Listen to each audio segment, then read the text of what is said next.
Mesdames, Messieurs, bienvenue à Une heure d'ici. Mon nom est Marc Cochran.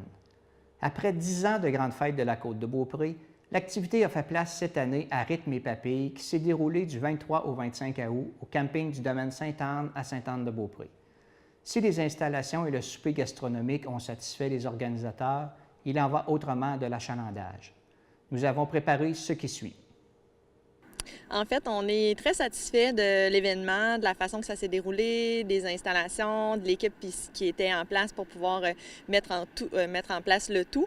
Notre seule déception, c'est au niveau de l'achalandage. Donc, ça, c'est sûr que ça a été une déception là, qui a été généralisée là, sur le site. Mais somme toute, par rapport aux activités qui étaient offertes, à la qualité des exposants qui étaient présents sur le site, le souper gastronomique, c'est un grand succès, encore une fois. Sur la qualité des installations et tout, on est satisfait là, de l'édition. C'est quoi qui a fait justement qu'il n'y a pas eu de réponse de la population? Bien, en fait, le conseil d'administration, on va se réunir dans les prochains jours pour vraiment faire un bilan des activités, le pourquoi. Est-ce que c'est le changement de nom? Les gens s'attendaient peut-être à être attentifs à la Grande Fête de la Côte-de-Beaupré. Maintenant, Rythme et Papilles, peut-être que ces mêmes personnes-là n'ont pas été nécessairement interpellées. Est-ce que c'est le frais d'accès? Est-ce que c'est le site? Donc, tout ça, ça fait partie des questionnements qu'on va avoir pour dresser le bilan final et les recommandations là, pour l'année prochaine, ce qui se fera dans les prochains jours. Présentement, on est à l'étape de récolter les commentaires des participants, autant au niveau des exposants, autant au niveau des gens là, qui ont animé une zone ou qui ont offert une prestation.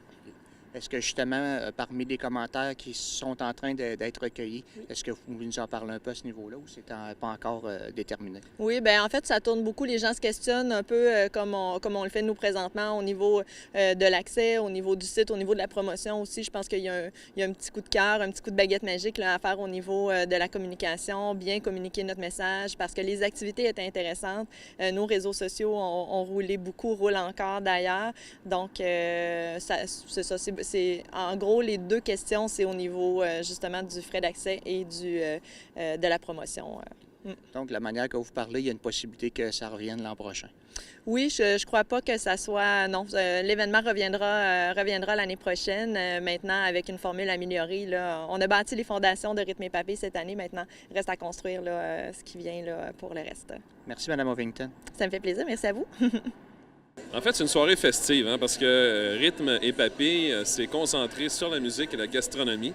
Alors, ce soir, il y a un DJ sur place pour animer le tout. Évidemment, il y a des chefs qui sont là pour nous préparer des repas. Il y a 5 services qu'on peut qualifier de 5 étoiles ce soir. Alors, c'est un peu le but de l'événement, mais aussi du lancement de cet événement-là ce soir. Et au niveau justement du menu, pouvez-vous nous en parler un petit peu? Oui, en fait, je peux vous faire brièvement les 5 services qu'on va servir ce soir. D'abord, de l'auberge Baker, on a Bernard Higgins qui va nous servir un étagé de saumon. Elle sera suivie par le chef Olivier Godbout de La Planque, restaurant bien connu, un gazpacho de concombre.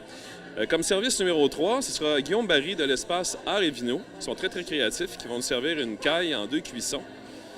Le repas principal, qu'on peut l'appeler par Olivier Godbout de La Planque, qui nous revient avec un contrefilet de bœuf sur charbon.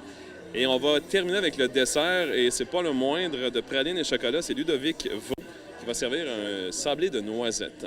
Alors, les gens ce soir qui ont rendez-vous demain à leur gym, je leur conseille de le garder parce qu'ils vont vraiment manger et bien boire pour cette soirée de lancement. Parlant de gens qui vont aller au gym, il y en aurait combien qui pourraient aller au gym demain? Alors, on a un potentiel de 140 visites au gym. On ne sait pas combien vont y aller, mais oui, il y a une 140 personnes ce soir pour ce lancement.